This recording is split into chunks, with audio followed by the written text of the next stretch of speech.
je m'appelle Patricia Desjouy, je suis enseignante en qualité au département Clio, mais par ailleurs je suis aussi consultante formatrice dans tout ce qui est accompagnement des entreprises pour les systèmes de management de qualité et les démarches d'amélioration continue, notamment sur l'ISO 9001.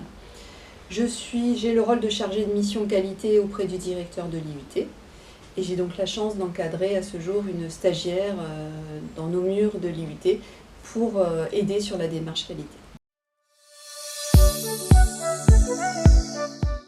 Donc la norme ISO 9001 est une norme internationale qui concerne tous les secteurs d'activité, quels qu'ils soient. Donc l'IUT étant le secteur de la formation, il peut être concerné par l'ISO 9001.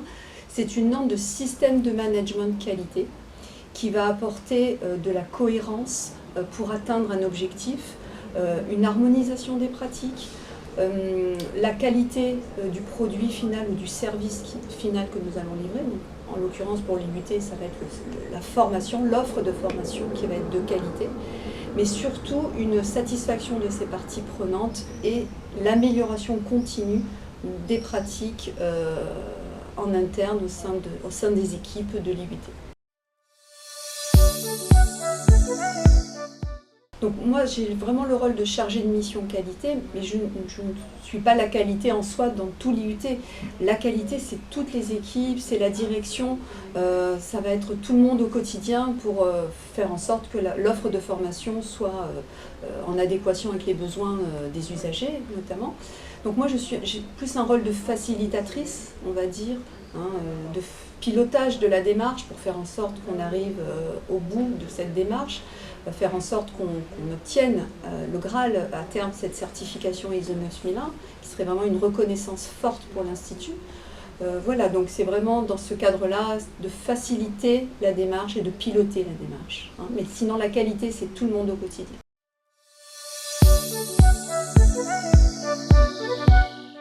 Nous avons montré un macro-planning de cette démarche et c'est vrai que c'est difficile de mettre une date, une échéance, on n'est jamais prêt, en fait, on a toujours des choses à faire, mais il se trouve qu'on estime que milieu d'année prochaine, donc milieu 2023, on devrait pouvoir demander cette certification ISO 9001 pour l'IUT, et voilà, rentrer du coup dans un cycle d'amélioration continue, puisqu'on aura un audit de suivi tous les ans, une fois qu'on rentre en démarche de certification.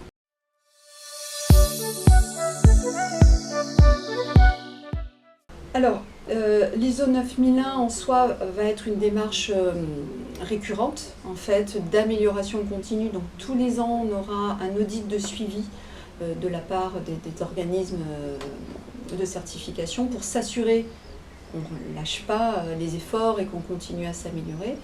Ce sont des cycles de 3 ans, donc il y aura des audits de suivi tous les ans, et puis au bout de 3 ans, on redemande la certification.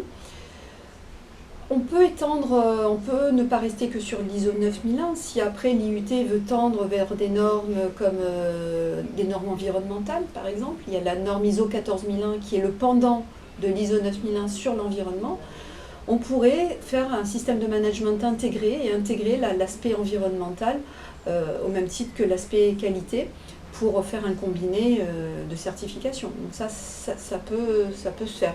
Après, il y a aussi tout ce qui est normes Calliope, puisque en organisme de formation, on est concerné par Calliope.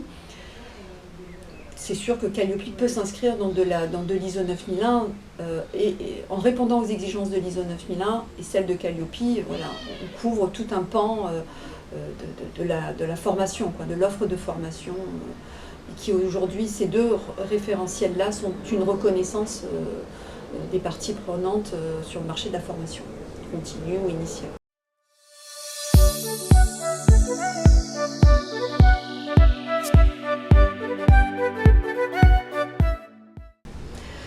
Alors, j'ai plus l'habitude d'accompagner les entreprises dans l'industrie, donc au plus près des TPE, PME qui ont ce type de besoin pour aller sur ces normes-là. La norme ISO 9001, dans sa version actuelle, c'est beaucoup allégé, beaucoup simplifié. C'est pour ça que les TPE, PME font appel à cette norme. Et que je pense qu'à l'IUT, qui est déjà un grand institut, aller sur cette norme-là peut aussi l'aider à simplifier ses pratiques, à essayer d'être plus optimal dans sa manière de travailler.